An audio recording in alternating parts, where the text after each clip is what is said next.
Hey guys, and welcome to the next video in the R Basics series. In this video, I'll be giving an introduction to R Markdown. So R Markdown allows us to mix both text and code. So you can think of it as having Microsoft Word and being able to incorporate some of the things that we do in R with it.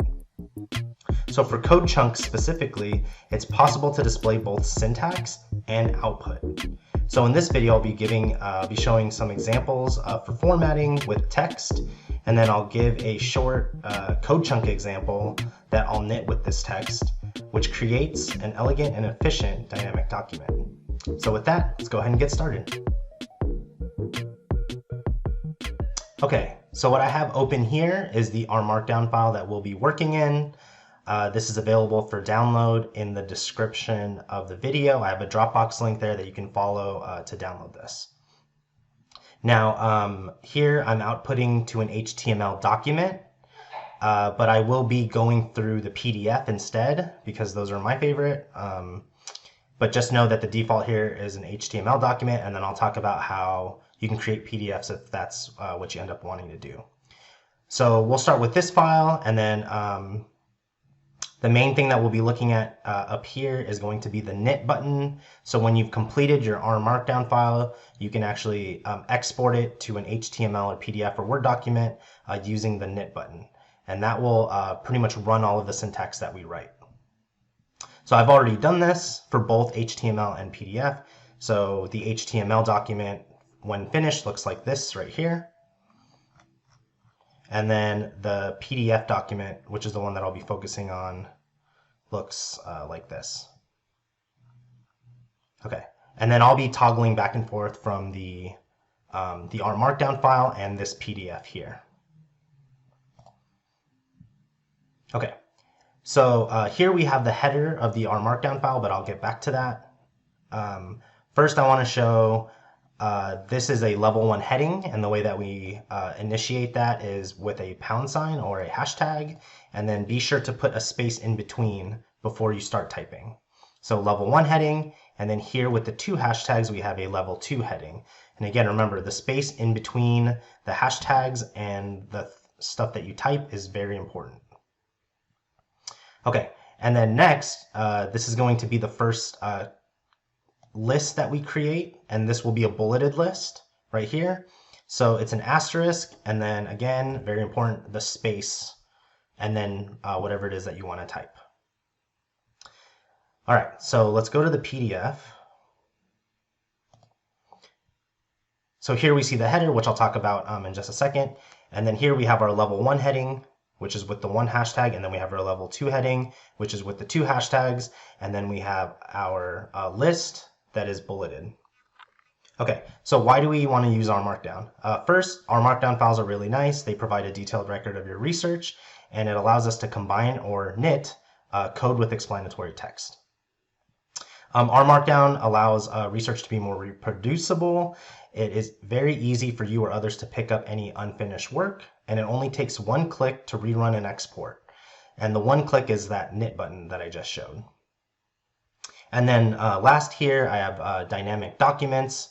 So the documents are dynamic because the updates are all relative. So any updates to syntax or data will carry through to the rest of the analyses. And then you can, like I mentioned, you can output these to formats such as HTML, which is the easiest, PDF, which is my favorite, but requires 1 extra step, or Word, which is my least favorite. And slideshows, I've never tried them. So if you do want to create PDFs and you like how they look better, all you have to do is download MikTeX. I've included the link to download that for both Windows and Mac. You just have to pick the appropriate tab when you click on the link, but I've included that in the description of the video. And then once you download it, you should be able to output to a PDF without having to take any other additional steps. But like I said, if you want to skip that and just get straight to work, then you could just output to an HTML, which I think is a close second, but not as good. All right. So opening a new R Markdown file. Again, we have a level 1 heading here, and then we have our first numbered list. And then I'll show you when we go back to the R Markdown file that these arrows I've created in what's called, or what I call math mode. So when you want to start using equations or anything, that's symbol heavy, like Greek letters or whatever, you have to initiate math mode. And the way you do that is you begin it with a $sign and then you end it with a $sign. And then so here I just want to produce some arrows. So this is the syntax to be able to create arrows that face to the right. And then again we have the first level heading, and then we have our first numbered list. So to do a numbered list, it's 1 period and then again the very important space. And then you just follow that through and then you get your numbered list. Okay, back to the PDF. So to open a new R Markdown file in RStudio, we just click File, New File, and R Markdown. So File, New File, and then R Markdown. We're going to want to give this a title, so we can say important stuff, author, so I'll put my name, and then we'll use the default output format, which is an HTML, and then we can just click OK. This will create a new R Markdown file that looks like this. It has some examples already for you. What I like to do is I like to just delete all of this. And then you can start with your text. And then whenever you have to add a code chunk, what I like to do is I'll just go to Insert and then click R, and then you get a nice code chunk there without having to type out all of these ticks. So that's how I initiate a code chunk. All right, so that's how you create a new R Markdown file. And then again, we have in the header, we have our title, the author, the date, and then the way in which we want to output this document. So if you decide that you want to do a PDF, it's as simple as typing PDF. Yeah, and so that's how you start a new R Markdown file. Okay. And the last thing here is, so as you can see, it still says Untitled 1. So once you create your new R Markdown file, be sure to save it. It will not save automatically. All right. Okay, and then in this next section that I call Breaking Down an R Markdown File, we have another bulleted list, but we have sub-bullets now. So to be able to do sub-bullets, I'll exit out of this and go back to our original R Markdown. No, I don't want to save. Okay. So just like the first bulleted list, we have the asterisk and then the space. And then to create a sub-bullet, it's a tab, the asterisk, and then a space.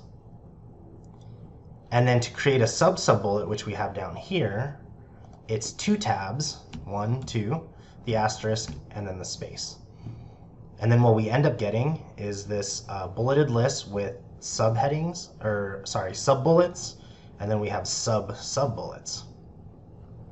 So to break down an R Markdown file, so first we have the header, and we saw that. I'll go back to that quickly. We have our header here with the title, the author, the date, and the format that we want to output the document in. And then we have code chunks. So I showed you the way that I prefer to create these. It's with the point and click. You just press Insert, and then you can click R, and it will drop that code chunk in for you. And then here, you can give it a title. I'll show you how to do that. You can enter in options, and then you can test these code chunks. So if we go to the R file here, I'm going to scroll down to our example. So this is the code chunk. It's tick, tick, tick. It's a back tick, 3 of them. Then you have the curly brackets. And then to end it, you have the 3 back ticks again. So all of these code chunks will have R right here. And then if you want to add a title, it's a space, and then whatever you want the title to be. So the code chunk title here is model. But this is completely optional, and if you want, you can get rid of it. Okay, but I'm going to go ahead and leave it in there. And then a comma, and then you can enter in whatever options that you want. So for here, the one that I specify often is echo equals true. And this, so what this does is when I knit my document by pressing this button up here, it will show my syntax in the final document. So if you want to see the syntax, echo equals true. If you don't want to see the syntax, then you would say echo equals false. Now this is just one option of many options. I'll provide some resources later in this video that you can access to see what else you can, what other options you can take advantage of. Okay. And then I'll show you later on when we get into the code chunk example that you can test the code within the R Markdown file. So you don't have to wait till the very end, press knit, and then hope that it works. You could test it so that you know that it'll work when you knit it together. All right, and then here I'm not going to go through all of this stuff, but with text, there's basic formatting, which includes lists, equations, embedded R functions, page breaks, and hyperlinks. The resources that I'll provide at the end will go into those things with greater detail if I don't go over them by the end of this video. And then here I just have a couple formatting tips for the text portions of your R Markdown file. Headers must have a space separating the hashtag, and this goes for a lot of the things when you're formatting. So just remember that space between the hashtag and the text that you want to write. To start text on a new line, use 2 or more spaces at the end of a line. If you don't do that, then the text will just run along together. And then for lists, whether it's bullets or numbers, remember again, there must be a blank space before, or there must be a blank line before and after the list. There must be a space between the bullet and the text. Tab once for sub-bullets and tab twice for sub-sub-bullets. Okay, and then now we'll get into the code chunk here.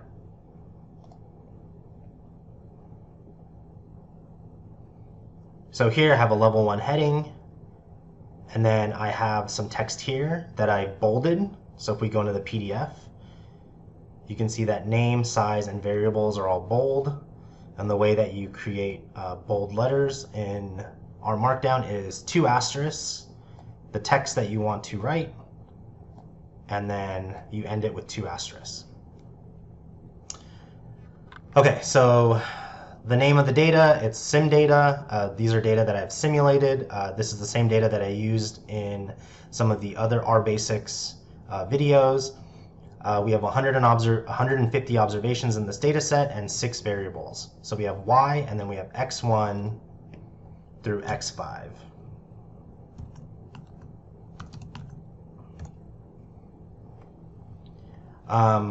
Okay, and then here I have a bulleted list.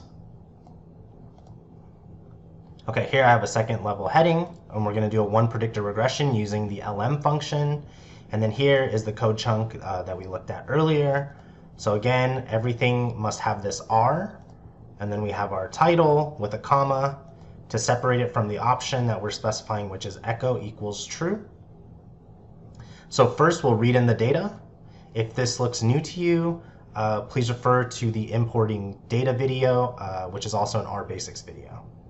So we're going to create an object that'll contain our data set called df_tab. We have our assignment operator, and then to read in the tab delimited data set, we will use the read.table function. So within quotes, our first argument will be the path, or the file path, and then a comma. The second argument will be specifying that our separator is a tab. So sep equals, and then in quotes, it's \t, and then another comma, and then the last thing that we'll let R know is that we have a header. So the first row of our data set are variable names, so we say header equals true. Now again, I said you can test code within the R Markdown file, so here I'll go ahead and run this. And again, the way that I run my code is line by line, and I do it by pressing Control-Enter. If you're working on a Mac, it may be a little bit different for executing code with that shortcut. So I'll go ahead and press Control-Enter here, and then if I click on my data set, so we have 150 observations, and then we have Y, X1, X2, X3, X4, X5. Okay, so that looks good. And again, the first row are variable names, and that's why we specified header equals true. Okay, now I'm going to go ahead and fit the regression. I'm going to create this object called model1, and then using the lm function, I'm going to estimate a regression model predicting y from x1. And the way that we say that is y, and then the tilde, and then x1, and then comma, and then I'll specify where which data set I'm using. So data equals df underscore tab. So I'll go ahead and run the regression. And then to see the output, I will request a summary of model 1. So here you can see that I am running the code within the R Markdown file, and everything looks good. And then so here's our output. We have our coefficient here, and then the t-value, and then the associated p-value. Okay. And then here I have another level 2 heading with the 2 hashtags, and then I have a little write-up of the results of our analysis. So a regression model predicting y from x was estimated. x1 was a significant predictor of y. For every 1 unit increase in x1, y was expected to increase by 0.239 units. And then here with the single asterisk on each side, that puts this t in italics, and then as well as this p right here. So that's another formatting thing. So t equals 3.02 and p is less than 0.05. And so I'll show you what that looks like in the PDF. All right, so we have our, remember we specified echo equals true. So our syntax shows right here. And so we have our syntax that we ran, and then right below it we have the output. So here's the output of the regression all in one place, which is really nice. And then we have our little write-up here. And then as you can see, the T is italicized and so is the P. Again, here's the syntax, the output, and then the text. So it's nice that we have that all in one place. Okay, and then the last thing here is what I promised in the beginning. Here's some R Markdown resources. So I have these are all hyperlinks. So if we go back to the PDF, so I have a resource on code chunks, a resource on Markdown basics, and then some resources that are that you're able to download online are a R Markdown reference guide, and then there's a link here to more RStudio cheat sheets. So if you didn't know about that already, this is a really nice resource for a lot of different things in R that you can do in RStudio. And so this RStudio cheat sheets link, it gives you access to a lot of different cheat sheets. All right, and then the way that so this is a hyperlink. So the way that you hyperlink something in R Markdown is whatever text you want to show, excuse me, you put in brackets, and then in parentheses right next to that, and remember there's no space in between, so it will be close bracket and then open parenthesis without any spaces, otherwise it won't work. You put the URL, and that will give you a hyperlink. So if we go to the finished PDF, we can actually just click on this, and then it takes me to this resource for code chunks. And then if I click on this, it will take me to the resource for Markdown basics, and then so on and so forth. You can click on these as well for the resources for download. All right, and then so that's how you hyperlink something. Okay, so again, in this document, you'll find some formatting examples, and then we have one code chunk example, and then we have some hyperlink examples, and then if you press knit, it should output to an HTML that looks very similar to the PDF that we just went through. All right, and so with that, that concludes this introduction to R Markdown.